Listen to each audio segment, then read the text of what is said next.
Hi Beb, this is Ivy and welcome to my channel. I'm gonna show you kung paano mag-apply ng SSS salary loan online using my .sss account. If you are interested na malaman kung paano ito gawin, please keep watching until the end of this video. Kung bago ka pa lang sa channel ko, I invite you to please do like, share, comment, and subscribe to my channel. Don't forget to hit the notification bell para updated ka sa mga bago kong video gaya nito. Without any further ado, let's get started. Now, let's do the loan application online.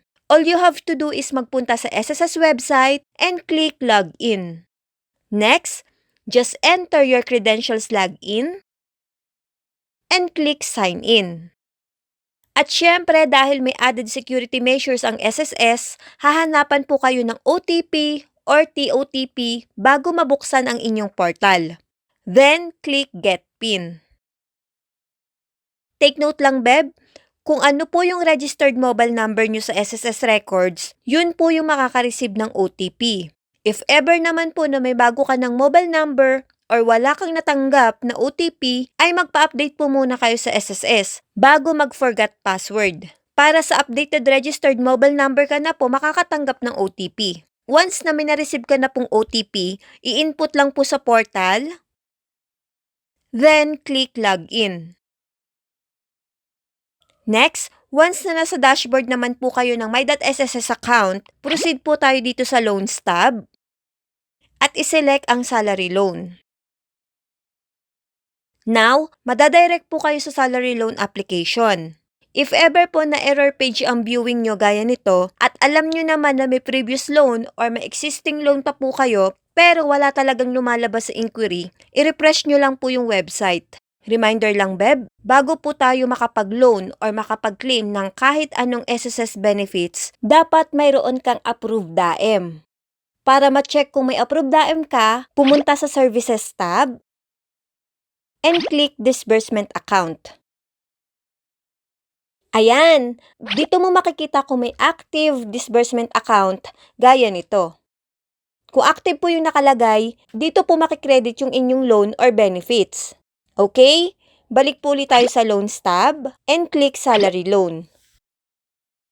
Next, dito naman po makikita sa inquiry kung may active loan ka or fully paid na. Kung nagahang yung my.sss website, huwag pong mag-alala dahil common po itong issue lalo na kapag maraming sabay-sabay na nag-a-access. Para makita yung iba pang details ng loan, i-click nyo lang po ito.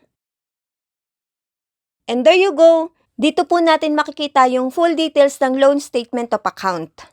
Pwede nyo po itong screenshot at bigyan ng copy ang inyong HR or employer para mag-guide sila kung magkano yung monthly amortization na ikakalta sa inyo at kung kailan mag-i-start yung pagbabayad. Dito po sa total amount of obligation, makikita ang loan balance na dapat mo pang bayaran. Sa Credited Payments tab naman po, makikita ang History of Credited Payment. Dito mo po machi-check kung kailan nabayaran at magkano. Since gustong magre-loan ng member kahit may loan balance pa ito, pwede naman po. Basta ma-meet mo yung mga requirements gaya nito. At syempre dapat active SSS member ka. Makikita mo naman po sa portal kung qualified ka mag-loan or hindi. Next, para naman po makapag-loan, proceed po tayo sa lower page ng website. Kapag employed ka, makikita mo yung employer details, gaya ng employer name, employer ID number, at employer address. Dahil sa kanila po ipapadala ng SSS ang inyong loan application para ma-certify ng employer. Dito naman po sa loanable amount, pwede kang mamili kung magkano lang ang gusto mong i-loan hanggang sa maximum average na allowable sa iyo. In this video, ang maximum na pwede pong ma-loan ay 40,000. Dito, pwede pong i-loan kahit less than 40,000. Next, dito naman po sa bank, automatic na pong madidetect ng system kung ano po yung approved DAEM, gaya nitong PNB account. After that, click Next. Then, may magpa-pop up na disclosure statement para sa salary loan. I-print lang po natin ito para mag-guide po tayo kung kailan ang start ng amortization at kung magkano ang monthly amortization. Pwede mong bigyan ng copy ang inyong employer para mag-guide sila ng amortization mo. From 40,000 na allowable amount, may service fee na 1% of the loan amount shall be charged and deducted sa makukuha mong loan. At ibabawas na din po dito ang balanse ng dati mong loan. Kaya naman ang makukuha na lang po ay 24,982 and 22. Yan po yung amount na papasok sa active DAM. Now, review carefully the loan details.